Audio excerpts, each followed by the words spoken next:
Layout के बारे में हमने पढ़ा था कि लेआउट के अंदर हमने यहाँ पे हैफिनेशन या उसके बाद इंडेंट वगैरह किस तरह से सेट करते हैं। आज हम बात करेंगे इसमें रेफरेंस के बारे में, और रेफरेंस में कुछ कमांड अभी हम पढ़ने वाले हैं और कुछ कमांड हम एडवांस के लेक्चर में पढ़ेंगे।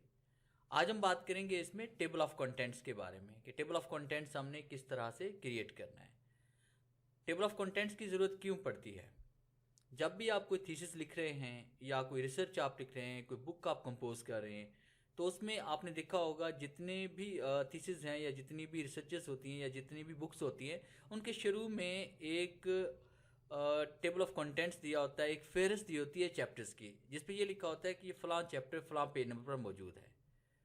और अगर आप चाहते हैं कि वर्ड के अंदर ही कुछ ऐसा डाटा कंपोज करें और कंप्यूटर खुद ब खुद वो फेहरिस्त वो तरतीब दे कि कौन सा चैप्टर किस पेज नंबर पर आ रहा है, तो उसे टेबल ऑफ कंटेंट्स कहते हैं।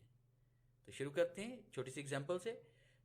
तो पहले पेज को मैं यहाँ पे खाली छोड़ देना चाहता हूँ ताकि हम नेक्स्ट पेज पे डाटा टाइप करें, पहले पेज पे टेबल ऑफ कंटेंट्स को इंसर्ट कर सके।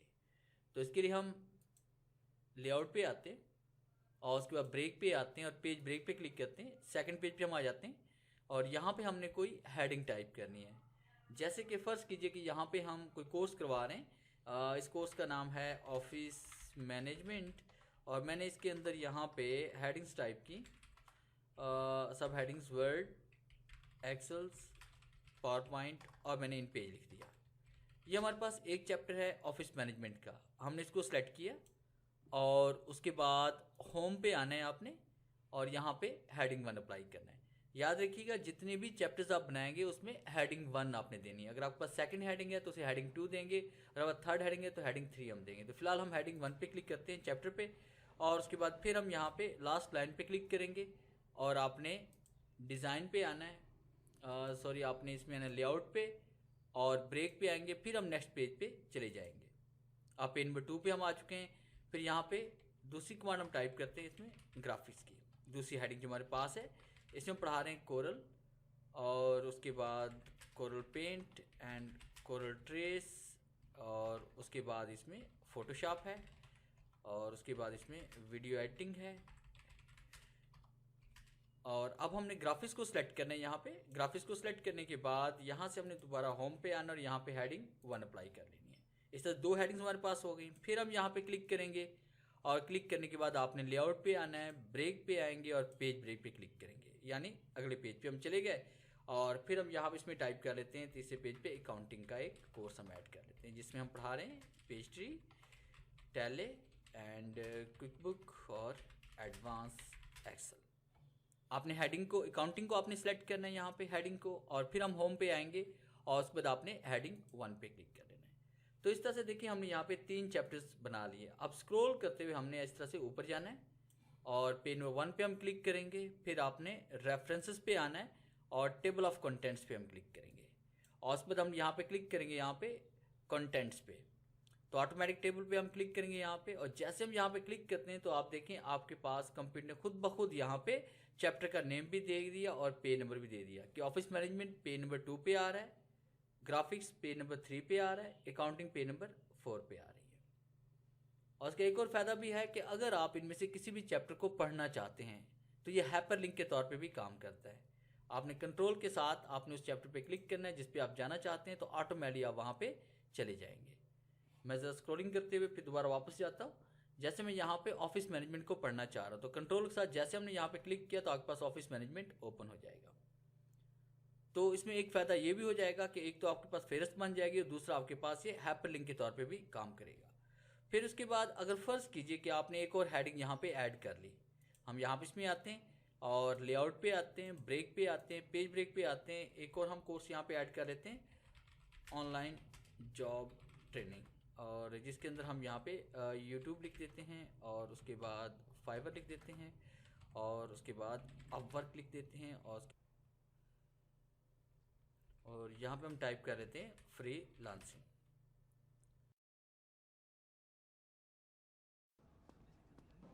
हाँ, हाँ बहुत हॉट है, ट्राई करना। कितना ही हॉट होगा? इस तरह से हमने एक और यहाँ पे चैप्टर ऐड कर लिया। इसको हम सेलेक्ट करेंगे, फिर होम पे आएंगे और उसके बाद हेडिंग 1 अप्लाई करते हैं। अब उसके बाद ऊपर जाकर हम देखते हैं टेबल ऑफ कंटेंट्स में कि हमारी फहरिस्त के अंदर चैप्टर नंबर 4 यहाँ पे नहीं आ रहा। अगर हम चाहते हैं कि आना चाहिए तो इसके लिए हम रेफरेंस पे आएंगे और उसके बाद अपडेट टेबल पे क्लिक करेंगे।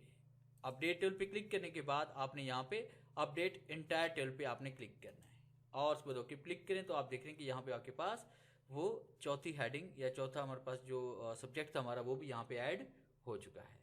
तो इस तरह से आप टेबल ऑफ कंटेंट्स बना सकते हैं। उसके बाद नेक्स्ट कमांड में हम पढ़ेंगे इसमें मेलिंग के बारे में कि हमने मेल मर्ज कि मेल मर्ज हमने किस तरह से यूज़ करना है और मेल मर्ज के क्या क्या बेनिफिट्स हैं। तो सबसे पहले हम इस डाटा को यहाँ से डिलीट करते हैं, कीबोर्ड से कंट्रोल ए प्रेस करें और उसको हम डिलीट कर देते हैं। और अब हम बात करेंगे मेल मर्ज के बारे में। मेल मर्ज बहुत ही अहम कमांड है, अक्सर ऑफिस में यूज़ की जाती है और जब भी आप कहीं पे इंटरव्यू या टेस्ट देने जाते हैं तब भी आपसे मेल मर्ज के बारे में पूछ लिया जाता है। मेल मर्ज होता क्या है कि आप अगर किसी भी कंपनी में किसी भी इदारे में आप जॉब कर रहे हैं और वहाँ पे बहुत सारे एम्प्लॉयज़ हैं और उन एम्प्लॉयज़ का डाटा आपके पास मौजूद है और आप कोई इनविटेशन है, कोई नोटिस है, कोई लेटर है, कुछ भी ऐसा डाटा है जो आप सबके नेम से प्रिंट करना चाहते हैं। लेटर एक ही है मगर आप चाहते हैं कि उसी एक लेटर को, उसी एक इन्फॉर्मेशन को आप तमाम लोगों के नेम से, डेजिग्नेशन से, उनके एड्रेस से या उनके कॉन्टैक्ट नंबर से प्रिंट करवाएं। तो इसके लिए हम मेल मर्ज का यूज़ करते हैं। तो स्टार्ट करते हैं कि मेल मर्ज को हमने किस तरह से क्रिएट करना है। सबसे पहले आप स्टार्ट मेल मर्ज पे क्लिक करेंगे। मेलिंग पे क्लिक करने के बाद और हम यहाँ पे क्लिक करेंगे step by step mail merge. आपकी राइट साइड पे एक बॉक्स ओपन होगा और यहाँ पे हमने इसमें जो कि पहली कमांड जो इसमें आएगी वो मेल मर्ज की आएगी इस तरह से। और आपने यहाँ पे लेटर है, इन्वेल्प है, लेबल्स है, जो भी आपके पास डाटा है वो आपने यहाँ पे सिलेक्ट करना है। जैसे हम लेटर यहाँ पे प्रिंट करना चाहते हैं डिफरेंट नेम से और उसके बाद आपने यहाँ पे स्टार्टिंग डॉक्यूमेंट पे आप क्लिक करेंगे और फिर उसके बाद आपने क्या करना है, यहाँ पे यूज़ करंट डॉक्यूमेंट, क्या आप इसी डॉक्यूमेंट को यूज़ करना चाह रहे हैं, इसी लेटर को यूज़ करना चाह रहे हैं, तो हम यहाँ पे यूज़ करंट डॉक्यूमेंट पे क्लिक करेंगे। अगर पहले से कोई बना हुआ तो यहाँ पे स्टार्ट फ्रॉम एग्जिस्टिंग डॉक्यूमेंट पे क्लिक करके आप उसको ओपन भी कर सकते हैं। तो फिलहाल हम इसी को यूज़ करना चाह रहे हैं तो नेक्स्ट पे क्लिक करते हैं। फिर उसके बाद आपसे पूछा जा रहा है कि आपके पास जो एम्प्लॉयज़ की लिस्ट है वो पहले से बनी हुई है या न्यू बनानी है। तो आपके पास डाटा अगर मौजूद है तब तो आप यहाँ पे यूज़ एन एग्जिस्टिंग लिस्ट पे क्लिक करें या पे टाइप न्यू लिस्ट कि अगर आप लिस्ट खुद से बनाना चाहते हैं, न्यू लिस्ट क्रिएट करना चाहते हैं तो आपने क्रिएट पे क्लिक करना है और क्रिएट पे क्लिक करने के बाद आपके सामने यहाँ पे एक बॉक्स ओपन हो जाएगा।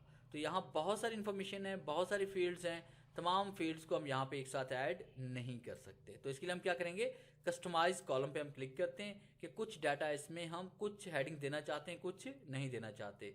तो हम चाहते हैं कि इसमें एम्प्लॉयज़ का नेम प्रिंट हो या कंपनी का नेम प्रिंट हो या उसका कॉन्टैक्ट नंबर हो या उसका ईमेल या वर्क फ़ोन नंबर हो।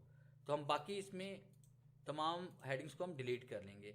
तो फर्स्ट नेम आना चाहिए, लास्ट नेम को हम डिलीट कर लेते हैं यहाँ पे, कंपनी का नेम आना चाहिए और कंपनी का एड्रेस हम यहाँ पे दे देते हैं, सिटी यहाँ पे दे देते हैं, स्टेट को यहाँ से रिमूव कर देते हैं, जिप को यहाँ से रिमूव कर देते हैं और कंट्री एंड रीजन को भी हम यहाँ से रिमूव कर देते हैं और होम फ़ोन नंबर ये रहने दें और फिर वर्क फ़ोन नंबर को हम यहाँ से रिमूव कर देते हैं, ईमेल को यहाँ से रिमूव कर देते हैं। तो इस तरह से हम चाहते हैं कि ये 5 फील्ड्स, ये 5 हेडिंग्स जो है ना ये आनी चाहिए, बाकी नहीं आनी चाहिए। तो आप ओके क्लिक करें तो आप देखेंगे आपके पास ये 5 फील्ड्स आ रही हैं। तो इस जगह आपने क्लिक करना है। क्लिक करने के बाद यहाँ पे हम डाटा टाइप करेंगे, जिसका फर्स्ट नेम हम टाइप करें यहाँ पे अली रज़ा और कंपनी नेम कर लेते हैं यहाँ पे फाल्कन कंप्यूटर एकेडमी कर लेते हैं, एड्रेस कर लेते हैं यहाँ पे RYK और उसके बाद सिटी कर लेते हैं RYK और फ़ोन नंबर हम कर लेते हैं यहाँ पे 068 and 58123456। टैब का इस्तेमाल करेंगे। फिर दूसरी फील्ड के लिए हम नीचे आ जाएंगे, फिर हम यहाँ पे टाइप करते हैं गोपाल दास और यहाँ पे कर लेते हैं फाल्कन कंप्यूटर एकेडमी और यहाँ पे कर लेते हैं RYK और उसके बाद कॉन्टैक्ट नंबर 0 ये और XYZ हम यहाँ पे कुछ भी कर लेते हैं। फिर टैब का इस्तेमाल करते हैं, फिर हम टाइप करते हैं यूनिस अली और फिर हम टाइप कर लेते हैं यहाँ पे इंटेल और UAE कर लेते हैं और UAE कर लेते हैं और उसके बाद जो भी कॉन्टैक्ट नंबर यहाँ पे हम इसमें ऐड करना चाहते हैं XYZ हम यहाँ पे कुछ भी ऐड कर लेते हैं। इस तरह से यहाँ पे हम टाइप कर लेते हैं इसमें ताहिर अली और फिर हम यहाँ पे कंपनी का नेम टाइप करते हैं, falcon computer academy, RYK and 0321123456 and tab का इस्तेमाल करते हैं। फिर हम एक और नेम इसमें टाइप कर लेते हैं, काशिफ, और उसके बाद हमने टाइप कर लिया यहाँ पे falcon computer academy and RYK and 068 and 1234567, ये कॉन्टैक्ट नंबर हमने ऐड कर लिया। इस तरह से आपने डाटा ऐड करने के बाद इसको ओके कर देना है। जैसे आप ओके करेंगे तो फाइल सेव करने के बारे में आपको कहा जाएगा। आपने यहाँ पे नाम देना है, जैसे कोई भी नाम दे दें, जैसे हम दे दिया एम्प्लॉय लिस्ट कर लेते हैं यहाँ पे और सेव पे क्लिक करते हैं। जैसे हम सेव करेंगे तो लिस्ट आपके नाम से सेव हो जाएगी। आपने इसको यहाँ से ओके क्लिक करना है और ओके क्लिक करने के बाद फिर हम यहाँ पे क्लिक करेंगे। इसमें हमारे पास एक ऑप्शन इसमें आ रही है सिलेक्ट डिफरेंट लिस्ट, हम यहाँ पे क्लिक करते हैं। So what do you think? Looks good, man. But where's the muffler? I guess I should do a web search to see what would work best for it. Wait,